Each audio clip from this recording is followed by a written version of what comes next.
Hi, Dr. Paul Haider, Master Herbalist and Spiritual Teacher here, and what do you think this is? Well, I'll get it in the right light here. It's a small grain, and it really is.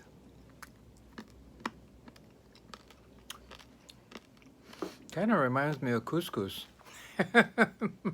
Well, this is millet, um, very yellow colored, and in the right place here.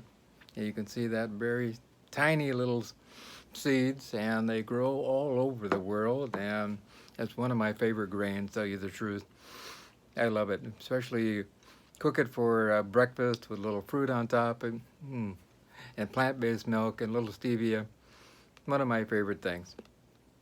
It has a kind of a nutty flavor, and there's hundreds of different types of millet. I mean, finger millet, all kinds of different things. And they are amazingly healthy. I mean, really good. And have been used for over 10,000 years. And I think most people, on the average, don't know how important millet is. And it's been used in just about every culture in the world. And we're being looked at now as a way to feed the world because it, can grow in very dry, arid areas and needs little water and doesn't need any kind of fertilizer and that type of thing. And it's amazing. It just grows like a weed, and it gets to be up to 10 feet tall, and it has these long stalks that come off the top. And you probably used to seeing it, you can buy it in the pet stores to feed your birds. And it's a wonderful grain. And it goes all the way back into China and is actually talked about in the Bible for making bread. So here it is, another biblical agent, which is really good for you. And it grows in North America, and basically all over the Americas, and Africa and Ethiopia, China, Japan, Russia, India, and Egypt, all over the world. So this is a whole world agent that we can use for great health. Also, it's very simple to cook. I mean, it cooks like couscous. If you ever cook couscous, you just put some in a pan, put a little bit of extra water over the top, bring it to a boil, and let it boil for about a minute or two, and then put the lid on and shut off the heat, and let it set for about 20 minutes, and it soaks up the water. It kind of cooks like way that white rice would cook, about the same. Also like quinoa, that type of thing. It's very similar, and cooking is very fast, really fast. And so if you're hungry, you can make it real quick. It has a lot of protein. 1 cup contains 6 grams of protein, which is really great. And if you're a vegan like me, and that's really important, it's good. Especially the beans are good to go along with it. I think that's really important. Meshing of the two things, have a grain like millet and put together with lentils or something, really nice. Also, it has about 1 cup has about 200 calories, which is really very good. Also has lots and lots of B vitamins, and it's really good for your metabolism. So you boost it up, enzyme activity, system regulation of hormones, enzyme formation in the body, and red blood cell production. So really amazing stuff. It contains a lot of magnesium, which is good for the body in general. Most people are depleted of magnesium, and this is not good. If you want to sleep better, you want to get rid of aches and pains, and you want to be, feel better in general, I have a whole video about magnesium, and this has a lot of magnesium, potassium for heart regulation and water regulation. Also, zinc for boosting up your immune system, phosphorus for strong bones, and also tissue repair, copper and iron for anemia, tryptophan for better sleep and just feeling calm, manganese for all kinds of enzyme reactions. It also does not feed, millet does not feed candida. So if you have candida, you might want to eat some millet on a regular basis instead of some of the other grains. Also, millet, which is a wonderful antimicrobial agent, anti-fungal agent, so it also helps with candida. And it's a good source of selenium, which is important for boosting up your immune system, so really great. It's a good source of iron and copper, like I said, for anemia, so if you're anemic, you want to eat some millet for sure. Also, like I said, phosphorus for strong bones, and building blocks for genetic material for DNA, which is important. Lots of magnesium, like I talked about, and there's 300 different enzymes in the body that use magnesium. So it's really important for you to get enough. Also, you can get magnesium oil and put it on your skin, you know what I mean? And then you can actually pick it up that way. It's actually helps to lower down your risk of having diabetes. It was an 8-year trial that was done with over 40,000 people, especially black women, and they found that that more magnesium they got, the less diabetes they had, and so millet is very important for that. Another study also with type 2 diabetes found that they lowered diabetes possibilities by 31%. Wow, pretty amazing. So it also has a lot of antioxidants, a lot of vitamin C and E and K, and lots of polyphenols, which is really good, which we find in green tea. Also, a study in the Journal of Agriculture and Food Chemistry found that it was high in antioxidants too, millet was. Also has a lot of fiber, which is great for preventing gallbladder stones. If you have gallbladder problems, first of all, you ought to go on my diet. paulhaider.com, and go up in the corner right beside testimonials. You'll see my diet and my recipes, and start there, and you're going to be feeling great. Also, it actually reduces secretion of bile acids, which contribute to gallstones. So this is another reason you need to eat a little bit more millet on a regular basis. You know, I think a lot of people don't try different things. We stick to about 6 foods on the average. That's about it. And I think we ought to broaden our horizons when we're eating in general. I think it also, in a study in the Journal of Biochemistry and Biophysics, it found that it contains a lot of polyphenols, which is like green tea, and helps to prevent cancer and disease in general, helps to repair DNA damage and reduce, also prevent DNA damage in general. Also, it's good for the digestion because it has a lot and lots of good fiber. 9 grams of fiber per 100 grams of millet, which is really great. Also helps to lower cholesterol. Millet contains fiber, which lowers cholesterol.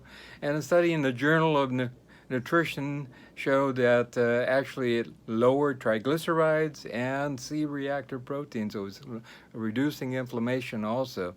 So very interesting stuff. You know, a little grain like this, it's tiny, tiny, like couscous. I mean, it can do your body a lot of good. Has a lot of fiber for promoting the growth of probiotics in it. Low glycemic index, you know, better than wheat and better than rice for sure.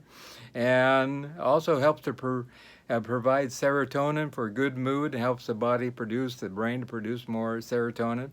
And so helps to produce a calming effect in the body. Also has tryptophan to help you sleep, and calming also.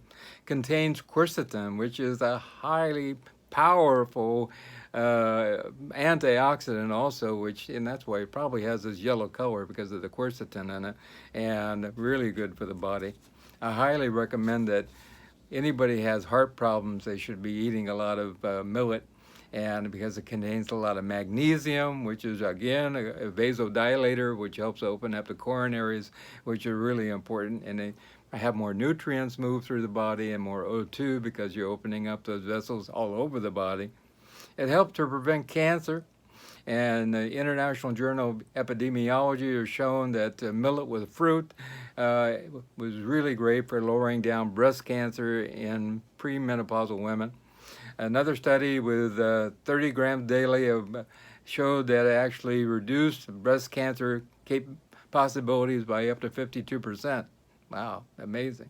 And, you know, fiber in general is really important for, you know, reducing this. I think when we get into processed foods, which are not good, we get rid of the fiber. The fiber is important for the body.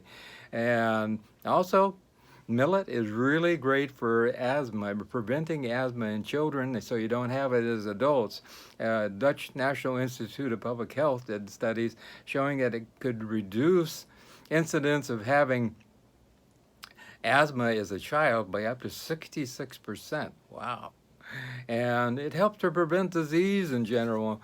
You know, the American Journal of Clinical Nutrition found it helped to with preventing degenerative diseases like heart disease, cancer, and osteoporosis and diabetes. Anything with fiber really does this type of thing. So really great.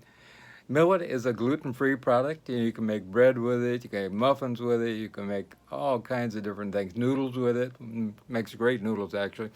And in fact, in China, they found with archaeological digging, they found a bowl of noodles that was 4,000 years old. I'm not going to try it.